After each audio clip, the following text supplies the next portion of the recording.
So welcome to Quadratic Functions Day 3. Today we're going to look at some characteristics of the warm-up problem, just to review over the last few days what we've done. And then we are going to actually extend looking at the three forms of quadratics and rewriting them as other forms. So this first problem that we're going to do is just a warm-up. Okay, so what you need to notice on this problem is it's in vertex form.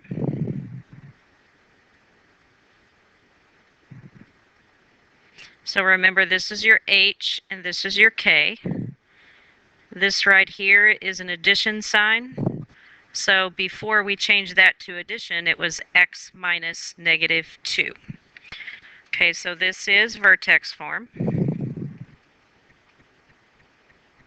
From there, we can identify our vertex, which is negative 2, negative 1. And in this case, this will be a little bit different. A is equal to 2. Okay, so since 2 is positive, it's still going to open up. So we're going to have a minimum. But this is also going to be called a vertical stretch by 2. A factor of 2.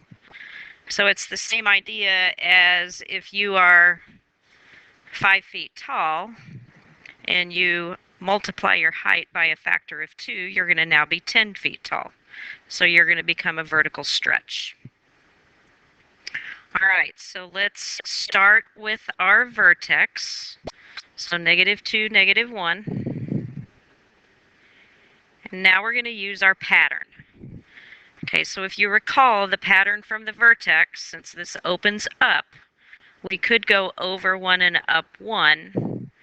But since it's a vertical stretch, we go over 1 and up double the original one, so over 1 and up 2. So then we're going to go left 1 and up 2. Okay, so you can see that those points are higher than what they normally are. Okay, so using the same pattern, we're going to go over 2 and up. We usually go up 4 because 2 squared is 4. But then we have to double that because of our A value. So we go over 2 and up 8. And that gives us our y-intercept. This one. So we need to go left 2 and up 8 as well. So you can use symmetry to find that point on the other side.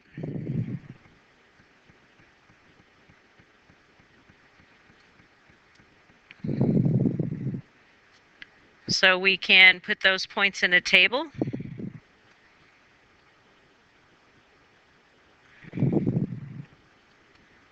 Use your vertex, which is negative 2, 1, negative 1. Go forwards to negative 1. And that point is sitting at positive 1.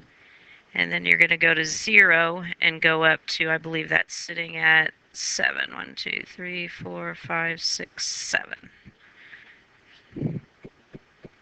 So then on the other side, if we go backwards, we have negative 3, positive 1, and negative 4, 7. Okay, so the coordinates of the vertex I already gave you. And this is going to be a minimum because you have a low point on the graph. And remember, the equation of the line of symmetry is called the axis of symmetry, or the AOS. And it's simply the x-coordinate of the vertex. So x equals negative 2.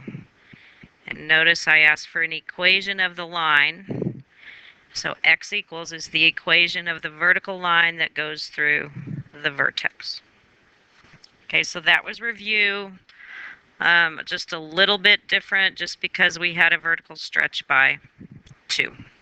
So that A value helps you graph that quadratic without the use of a calculator if you know the vertex. Excuse me.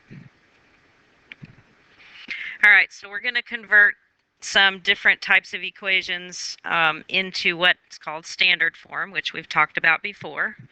So standard form is y equals ax squared plus bx plus c. So this is pretty much just Algebra 1 review, multiplying different types of quadratic forms. So here on this one, oops, sorry about that. I need to do that method called foiling. So I multiply my first terms. So y equals x squared. I do my outside terms. Negative 8 times x is negative 8x. I do my inside terms, which is plus 2x. And I do my last terms, which is negative 16. Then I can simplify my like terms. Y equals x squared minus 6x minus 16. So that is standard form of that first equation. Okay, so that was given to you in factored form. So this second equation here is given to you in vertex form. So you need to be careful on this one and not make a common mistake when multiplying that x minus 3 quantity squared. So when you're in class, I'll be able to show you a shortcut for doing this.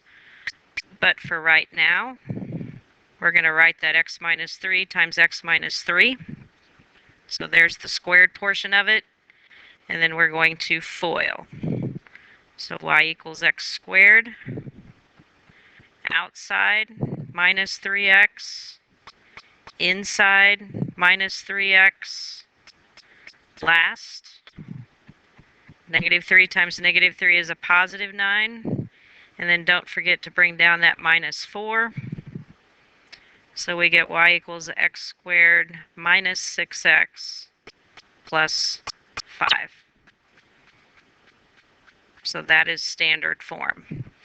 So converting from factored form on the red equation to standard form, and converting from vertex form to standard form on the blue equation. Okay, so now we're going to do some factoring. I have a lesson coming up in the next day or two that is just a complete review of factoring that you did in Algebra 1B, I believe. So I'll review it quickly here, and then we'll pick up again on it later in just a full day of practice. Okay, so for this first one, when I have an a value that's equal to 1, because that's a 1x squared, your factoring is pretty easy. So remember, factored form is a times x minus r1 times x minus r2. So I'm figuring out those r1 out r2 values that'll give me the positive 5 in the middle and the negative 6 at the end. Okay, so when you have a value of 1, look at your c value here, your constant. So I need to multiply. I need to find two numbers that multiply to negative 6 and add to negative 5, or positive 5. So looking at those numbers, it's going to be 6 and a 1. And this 1 has to be negative. So if I add those together, I get a positive 5. And if I multiply them, I get a negative 6. So basically, this is R1, and this is R2. So I can rewrite this. My a value is 1, so I don't need to put it there. So x minus 6 and x minus negative 1, which is x plus 1.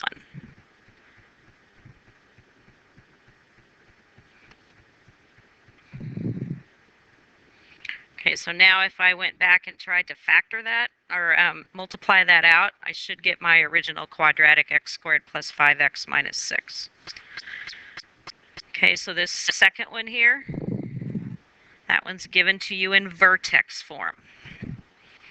So I need to do y equals. First thing I have to do is change it to standard form, and then I can change it to factored form. So I got x minus 2 times x minus 2 minus 1. So if I FOIL out those two sets of parentheses, x times x is x squared. Outside would be a minus 2x. Inside would be a minus 2x. Last would be a positive 4. And then don't forget the minus 1. So then I have y equals x squared minus 4x plus 3. So this is standard form. And I'm trying to get to factored form. So now again, I have an a value that's equal to 1. So factoring is pretty easy. If I look at my constant, I need two numbers that multiply to 3, but add to my b value negative 4. So those numbers are going to be negative 3 and negative 1. So I just found my R1 and my R2. So I can factor this to my two sets of parentheses. X minus negative 3, so x plus 3.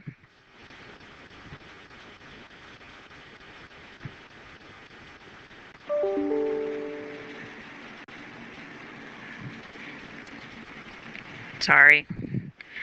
X plus 3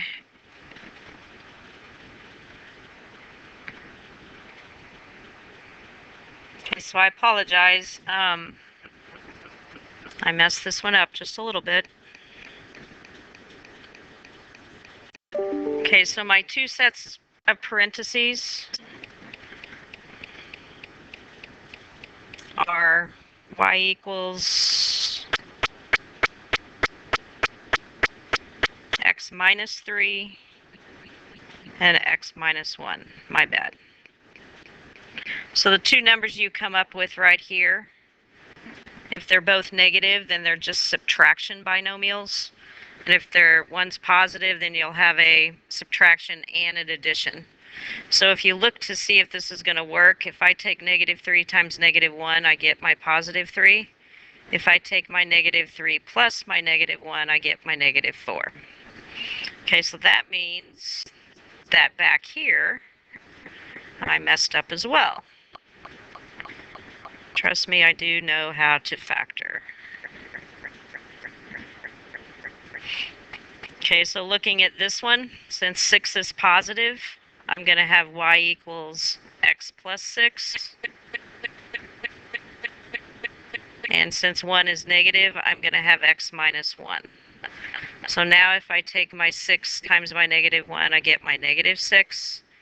And my 6 plus my negative 1, I get my positive 5. The way I had it before, I would have got a negative 5 in the middle, and that's not correct. All right, so this last one is a little more complicated. So I believe back in the days of Algebra 1, you learned a method called the M method to factor these types of quadratics. Okay, so you have to use the M method when your A value is something other than 1. So I'm going to go through your M method that was shown to you probably by Mrs. Lee, perhaps, or maybe your middle school teacher. And then I have another method called the AC method, which is basically the M method, just stated a little bit differently. All right, so when you have an A value that's not equal to 1, you have to do a little more work. So I have 2x squared minus 5x minus 7. Okay, so Mrs. Lee tells me this M method, you take these last two, or the last term and the first term, and you multiply them. So you get a negative 14x squared. So then we have to come up with two values that we can multiply and get a negative 14x squared, and add and get a negative 5x. So that would be a negative 7x and a 2x. So then the m comes from, we bring our 2x squared down. We write these two terms next, and it doesn't matter what order you do it in. That's a positive 2x. And then your negative 7 comes down as well. So now we do a little method called factor by grouping.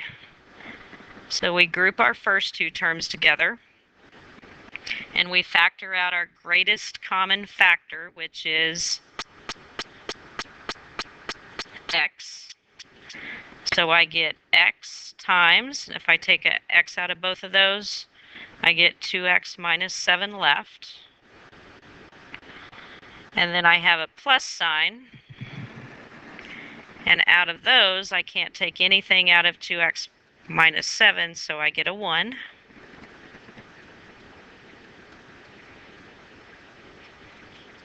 Then from there, I can see that I have my 2x minus 7 is the same, so that's my greatest common factor. And I'm left with x plus 1.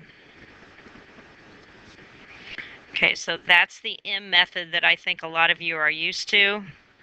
I've taught many, many methods in my years of teaching, and they all end up being the same idea, just a different method. Okay, so I'll show you that AC method in class next time I see you, if you remind me. I also call it split the middle term. All right, so this last one, I have to convert this to vertex form, which means basically I have to calculate my vertex. Okay, so there's a method called completing the square that we'll do later on, probably in the next few days. But for now, I'm just going to go back and show you how to calculate the vertex from standard form. So this is standard form. We've done this before. And A is equal to 1.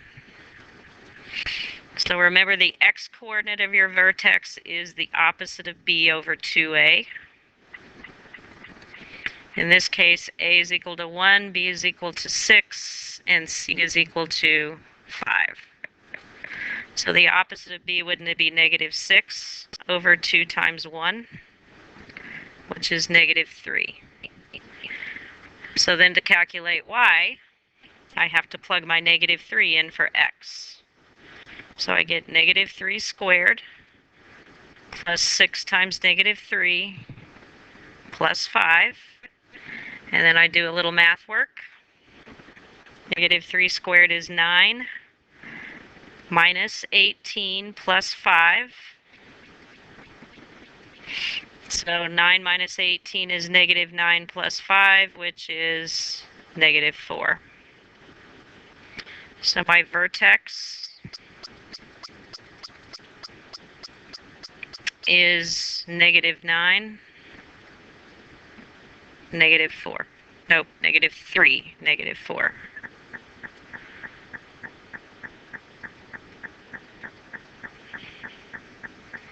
So now I can do a times x minus h squared plus k. So my a is equal to 1, so I don't need it there. So I get x minus negative 3, which is x plus 3 squared, plus negative 4, or just minus 4. So that is vertex form.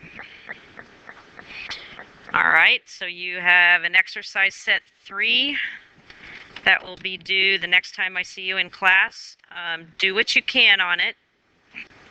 Don't spend hours, and then I will give you time in class to work on it as well and ask questions.